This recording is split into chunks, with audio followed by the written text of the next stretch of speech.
Bienvenue, bonjour à vous Charles Dantzig. Bonjour. Vous venez de créer une revue. Je viens de créer une revue. Puisqu'on parle de création, tout récemment, la revue Courage. Regardez ce bel objet rouge coquelicot qui s'accompagne aussi d'une nouvelle collection. Tout ça, c'est chez Grasset. Alors, 3 questions pour mieux comprendre tout de suite du tac au tac en 3 minutes. C'est une revue littéraire ou c'est une revue politique ou c'est les deux? C'est une revue littéraire et de création, mais la littérature et la création, ça peut entraîner de la politique. D'une part, elle est placée sous les auspices d'une lutte contre le populisme en littérature que j'avais entamé moi-même dans Le Monde il y a 2 ans dans une grande tribune qui m'avait fait beaucoup Qui a fait beaucoup de bruit, ouais. Et hélas, j'ai eu raison. Hélas, j'ai eu raison et je suis pas content d'avoir raison parce que ça raconte, il se passe des choses qui ne sont pas très estimables. Vous nous rappelez comme ça très rapidement ce qu'est pour vous le populisme en littérature? Le populisme en littérature, pour moi, c'est le refus de la forme. La littérature est une forme, une tentative de forme, et c'est en ça qu'elle est un outil contre les pouvoirs. Parce que les pouvoirs, vous savez, Pasolini avait une formule merveilleuse, il disait le plus grand anarchiste, c'est le pouvoir. Les pouvoirs les plus obscurs se prospèrent dans l'anarchisme. Que trouve... Pardon. Allez-y. Et la littérature est donc étant une tentative de forme, s'oppose à ça. C'est une assez belle définition. Qu'est-ce qu'on trouve dans ce premier numéro et qui sont déjà les auteurs publiés dans cette collection? C'est des auteurs du monde entier et c'est aussi de la politique, car dans ma revue, dans Le Courage, les langues étrangères principales de l'Europe ne sont pas traduites.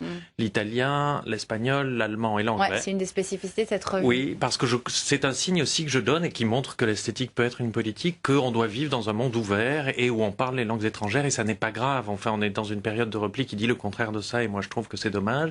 Et donc il y a des auteurs du monde entier comme allez-y, citez-les. Daniel Mandelson, le grand essayiste américain, Patrick McGuinness qui est le romancier anglais qu'on connaît. J'ai aussi une romancière chinoise moins connue mais qui est une dissidente qui écrit un texte qui est de la politique aussi, qui dit quel est le statut des écrivains en Chine maintenant? Vous savez, depuis qu'on est petit, Émilie, vous devez être comme moi, j'entends dire que le capitalisme arrivant en Chine va amener la démocratie. On l'attend encore. On l'attend toujours. Voilà. Et cette romancière est interdite à Pékin. Son roman a été interdit. Elle raconte de l'intérieur ce qui se passe. Et c'est aussi de la politique. C'est courageux de lancer une revue par les temps qui courent. C'est téméraire, peut-être.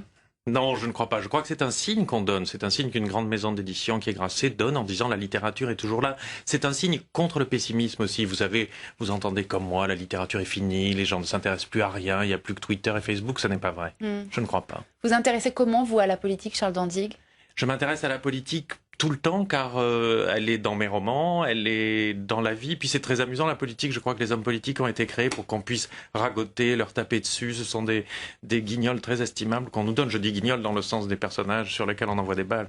Alors je vais citer rapidement quelques phrases de cette nouvelle revue. Une porte s'est ouverte, c'est vous qui signez ce chapitre. Vous écrivez: la vie continue, comme on dit lorsque le mal est en place et qu'on le sait. Le mal est d'abord dans les esprits, puis dans les paroles, puis dans les actes. Et seulement bien après, éventuellement dans les lois, on gagne sa vie, on va au restaurant, on plaisante, on passe en taxi près des assassinats.